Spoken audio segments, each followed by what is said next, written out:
The chopping block is sponsored by GEORGIAWAND. GEORGIAWAND empowers women to advocate for climate, environmental, and social justice grounded in racial equity. Hey guys, welcome back to the chopping block where we're chopping issues one at a time. So today we have the lovely Andrea Young Jones on set, and she's going to be talking to us about governmental affairs and public policy. So let's jump right in. Okay, I'm ready. So for my first topic today, I want to ask, what is environmental justice to you? Okay, so environmental justice to me, personally, environmental justice is where I live, right? And the amenities and the resources that exist where I live, and how my tax dollars that goes into the public coffers comes back to me in terms of my air, the air I breathe, the infrastructure that's in my neighborhood, the schools, the land value, and the housing that comes along with that. So that's a kind of like a broad idea of environmental justice. But what the EPA says environmental justice is the fair treatment and meaningful involvement of all people, regardless of race, color, national origin, or income, with respect to the development, implementation, and enforcement of environmental laws, regulations, and policies. So basically what it is that it means that there are no decisions that are being made in the state houses and the state agencies that don't take into account the conditions of the neighborhood and the historical makeup of how that neighborhood came to be.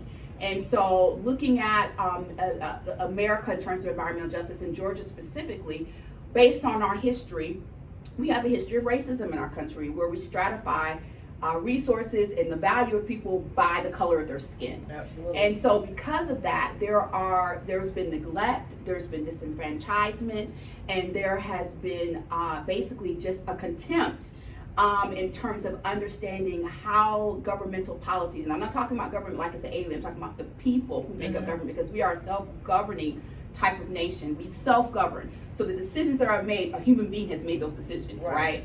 And so because of that, and because of the historical framework in terms of how we look at race, the myth of race, decisions were made based on the neglect of that. Like, if I believe that black people are inferior, then I'm not going to invest public dollars into the infrastructure of a black community, from their schools to their housing, and basically to creating economic development and involvement. Let's pause right there. That's a great start. So with that being said, is environmental justice simply a race issue? Do you believe is that? Because I know that with environmental justice, there's an exposure for environmental racism also. Can you elaborate a little bit more on what that is and what that means? Okay, so environmental justice does not have to be a race issue. It can be an income issue. Now in America, income does follow race, right, because of how we've been set up and how we were socialized. The value of the color of people's skin, impacted how much money they could earn, right? The types of businesses they could have, the type of schooling they could have.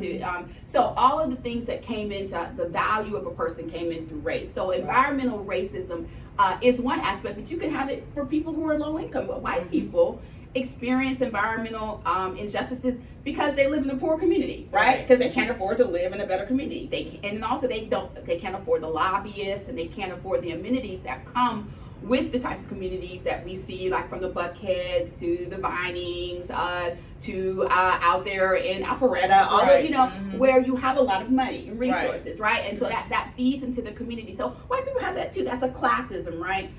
We have environmental racism simply because of our country in terms of the makeup. Thank you. And that is why we have environmental racism. But it plays out, and whenever there's a belief in that you have in groups and you have out groups, right?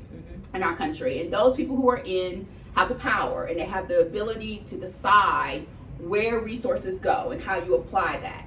And that is not simply just a race thing, that's just a social capital thing, right? And so, but it plays out in race in our country because of our history. Right. Okay, great, thank you. So that's all for this segment today, y'all. Make sure you check in next week. Thank you for joining, and we'll see you again next time. Hey y'all, Cornetta here. Just want to say thank you again for tuning in to the chopping block this week. Make sure you check in next week for the second part of this 3-part series, where my co-host Raven Imani will be with Andrea Young Jones to continue touching on environmental justice. We thank you so much for joining us week after week, and we look forward to seeing you again. Don't forget to like, comment, and share this video. Have a good day.